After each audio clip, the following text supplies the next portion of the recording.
Continuing with our tomato plant experiment example, now we're going to look at the 4 elements of a well-designed experiment. These are non-negotiable. They all need to be in a well-designed experiment.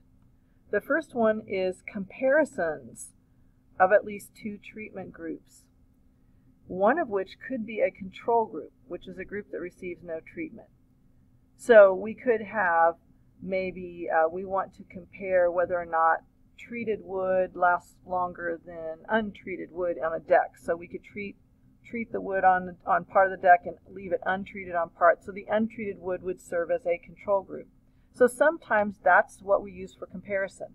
Sometimes maybe we want to compare two different, we already know that we need to treat the wood, and we want to compare 2 different brands of wood treatment, and we just want to compare one brand to the other. So a control group isn't always required.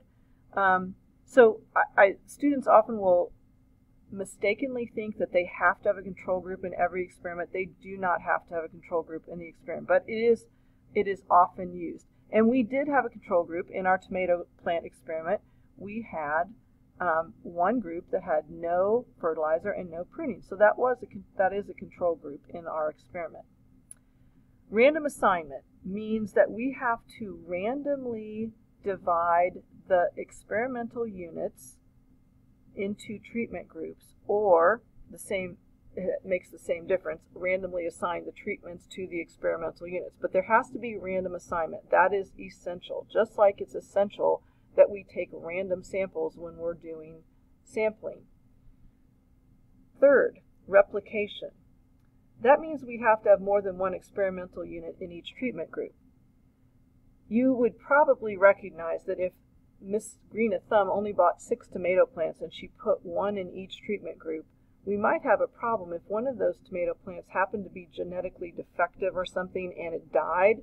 Then we'd have no tomato plants at all in that treatment group. Or maybe if it was genetically defective and it didn't produce tomatoes, we would not have a clear idea of how well the treatments worked. So you need to have multiple experimental units in each treatment group. The more, the better, actually. Miss Green of Thumb has a fairly small number of experimental units, tomato plants, in each of her treatment groups. So with 24 plants, she's only going to end up with 4 per group. Practically speaking, maybe that's all the room she has to plant in her yard. But ideally, the bigger the treatment groups, the better the results you're going to get. Just like the bigger the sample, the better it's going to represent the population. Control. Control of known variables other than the explanatory variables that may affect the response variable. So we'll talk a lot more about that in just a minute. Okay, so let's look at number 1. How are these 4 elements seen in the tomato plant example? We have the comparison of at least 2 treatment groups. And that does include, and I'm going to write this in here, I didn't write this in, that includes a control group. If you remember, that would be treatment group number 1 that we had on the other page.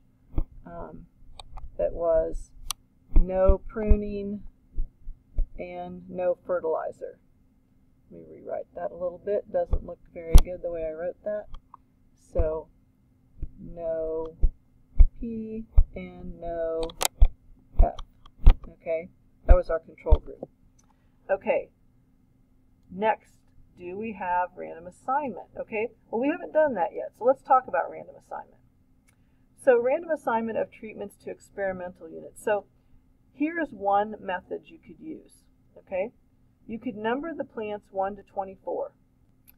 Put the numbers 1 to 24 in a hat. Mix up the numbers. Draw out 4 numbers and assign those plants to treatment number 1. Draw out 4 more, obviously not putting the original ones back. So draw out 4 more numbers, assign those to treatment 2. Continue that process until all the plants have been assigned to treatments. There are other ways. Let me give you another. Okay, here's another possible method. Put 4 slips of paper with 1 written on them, 4 with 2, 4 with 3, 4 with 4, 4 with 5, and 4 with 6. So those numbers correspond to the treatment groups 1 through 6 and 4 plants in each group. Put those in a hat, mix them up, line up the plants, draw out the first number, and assign the first plant to that treatment group. So if you draw out a 5, for example, the first plant would be in treatment group number 5. Without replacing the numbers, continue to draw out one number for each plant and place each plant in the treatment group corresponding to that number. So that would be another method of randomly assigning plants to treatments. So make sure if you are asked to describe how to assign treatments in that you describe a random process in a specific way, specific enough that someone could exactly duplicate what you did, and make it very clear. Okay, the next one, replication. We have 4 plants per treatment. It's okay. Ideally, more would be better, as we said before, but we do have replication, multiple plants for each treatment. Now, control. Let's talk about control. We have lists of variables that we can think of. There are known variables that we can control. There are known variables that we cannot control, and there are unknown variables. So let's look at the known variables we can control. We want to make those as alike as possible because we want to see the difference that pruning makes and the difference that fertilizer makes, but we don't want to complicate that by giving them different amounts of water and different amounts of sunlight and so forth. We want to make sure that everything else is as similar as possible, so any change in the tomato yield is only attributed to the treatments and not to other things that might be going on with the plants. So here are some things that we can control. We can make sure that every plant gets the same amount of water, the same amount of sunlight, the same protection for bugs and animals, the same spacing, the same type of soil, maybe even the same person caring for the plants, the same temperature. And notice that Miss Green of Thumb picked the same variety of tomato so that all of the plants were the same variety of tomato as well. So make all those as alike as possible.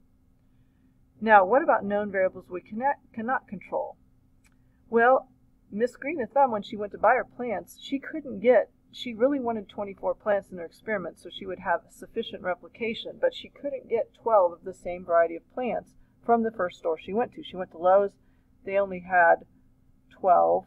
Actually, they might have had 14 or 15, but she decided to kind of go half and half. So she got half of her plants from Lowe's and half from Menards, knowing that maybe that might be a source of variation. Maybe, we don't really know. She didn't know if those 2 stores bought their tomato plants from the same supplier, how they cared, the place where they were cared for might have had different amounts of sunlight or shade or water, who knows. So there is a variable she knows about but she cannot control. So we might have to do something about that variable later, maybe divide the plants into 2 separate groups depending on the store that we bought them from, and do a separate experiment with each group. That's called blocking. We'll talk more about that later. But that's a variable that it was unfortunate, but there wasn't anything she could do about it, but she knows about it.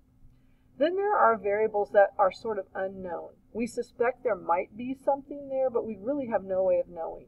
And that would be, for example, the genetic makeup of the plant or the prior health or treatment of the plant. We really don't know if there was something in the plant's background or genetic makeup that might affect how many tomatoes it would produce, and there's absolutely nothing we can do about that variable. That is, as you'll find out in a subsequent video, why we need random assignment. Random assignment takes care of the fact that we have unknown variables, and we want to, by our design, randomly spread out those unknown variables between the treatment groups. So we will continue on with Miss Green of Thumb's tomato plant experiment in the next video.